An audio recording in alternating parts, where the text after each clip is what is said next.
think the key is that any technology has to improve the quality delivered, because if you are improving the quality of care and you've got a tool that allows you to deliver the quality of care, then by definition it will be cost effective and is valuable to do. You know, you wouldn't think, for example, of putting in pacemakers that were so simple that they were 15 years ago, that technology, into somebody now, would you? And the same applies to this kind of thing. It's using technology as a tool, but it's not a replacement for human contact. It's not a replacement for traditional links. It's just another tool and an aid. And it's allowing people to work out and individualise how they want their healthcare, I think. For somebody who wants to do the whole package, that's great. If you don't want all of that, but you just want little bits of it, you should be able to personalise your technology to suit you. And you could put the security side of things into it. I mean, I'm sure we could arrange in the future a system where, you know, you can work out how much you want to be visible and not visible. Those kind of filters can be put in. So technologically, lots is possible. And it's about allowing people to have the choice. And a real choice, not just a pretend choice. It's a choice you can have because it's what we offer you. But it's a choice you decide rather than what we decide. So it's important, and it will happen. But it's important to get it right. You know, it's not something, certainly in the hospital setting, we've got so many different systems talking to each other to make it reliable and so on. And secure is very important. So I'll be honest, I mean, in my particular case, I think that would have been invaluable. I mean, my surgery doesn't have that facility, so. Well, even though it doesn't, it's important to raise that could we have that facility? And if the doors get shut on you for whatever reason, and as I say, it's not because they're being difficult, sometimes people are frightened and worried about it, then engage. Try and explain why you think it might be helpful. Try and find out what issues they've got. And you might find that worries that they have are actually baseless. The important thing is building that trust. And in fact, you've actually got a really strong trust in your practice. We know that. Survey after survey has shown that patients trust their doctors more than anybody else at all. Let's continue to have that trust and look at how the IT systems might be, just as they support the clinicians, let's see how they could support you as well. And what I've found is that by doing that, it reduces the patient's anxiety levels massively. It means that they're not ringing up the surgery to say, has that letter come yet or not, because they can see we've done the prescription that Dr. Curry's asked me to write.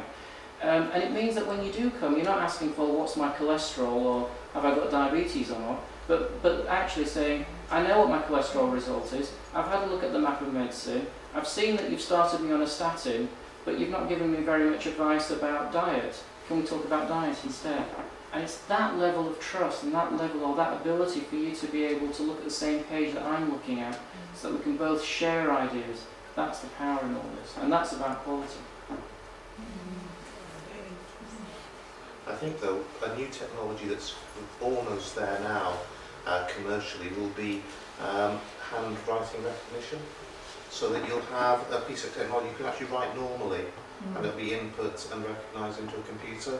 I think the minute that's cracked, you'll find a huge explosion of this, because if you could, instead of having to do this and this, you could just write normally and get it sorted out. And that's here now. I mean, I bought one of these for use at home because just for note keeping and lectures and stuff.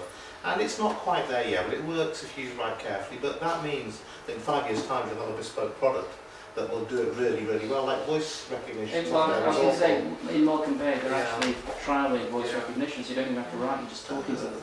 So the only problem is it's still not that good at if you've got a cold or something like that, and your voice has changed a bit. So they're still not that good at that. But again, it used to be that it was just very hit and miss, and now it's getting better and better. So those technologies, the Star Tech technologies as they call them, talk to your computer, write on something that goes directly in, they're almost there in a really good form now. So I think they'll be the one that break this issue and what's going on.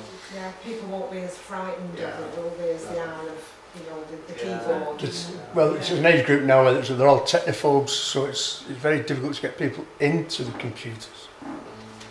Very difficult. I mean, just as a thought, this is on the practice website. We did a talk back in August last year, and it was called Are You Empowered Yet? And what we did was we got 30 patients to come along, sit in a meeting, and again you can see this straight from the website. And we invited 30 patients to come along and describe their experience of agonistic records. And one of the videos, this one here is Margaret Rickson, who's an 81-year-old lady.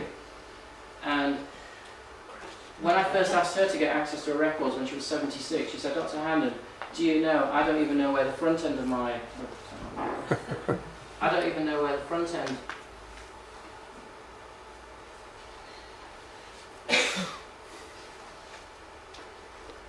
It's doing it. It's a live act, it's not working. But there's a picture down at the bottom here that you can see on the left there of my 81-year-old lady sat in front of a computer teaching patients. And she could come along to an event like this and talk about how she's done it and what experiences she's had. But I remember 4 years ago she didn't know where the front end of the disc was from the back end. And she said, "Have you any idea how old I am?" And I said, "Absolutely, Margaret, that's exactly why I want to give you this disc and I want you to find out. You know, give you the opportunity, get the help, and you can do this. It's just, if you believe in yourself and you just get a little bit of support from people around you, you can do this." You know. Happened to me that. Happened to me when my son, he built a computer, gave it to me, showed me how to use it, switched it off and went. And then the next day I phoned him and said, "How do you switch it on?" He said, "Oh, no." I said, "You never showed me." He had to come back and show me. But now you're a whiz. Oh That yeah. was a long time ago. Well, but that's right, but now he's a whiz, you see. I mean, I always say that if you know how to use a telephone, I can imagine when the first telephones came, people say, "Oh, I could never remember those telephones, we'll never be able to use it." And now it's commonplace. Well, if you know how to dial a telephone number, then dialing in a website is no different. It's just dialing in letters rather than numbers. You know, and it's just saying, "Yes, I can do this." And the minute you do, you'll suddenly find that you do it. We know now that there are more silver surfers going on the internet, more people over 65 going on the internet than younger people. So you've overtaken us already. I think Sylvia has something to say on behalf of us all, do you, Sylvia? You're going to say thank you on behalf of us all, please. Yeah, I'd just like to say thank you very much for your time and coming to explain. It's been really, really interesting night. I know Dr. Pure is gone, but we want to say thank you to him. Thank you for coming. Thank you very much for inviting me.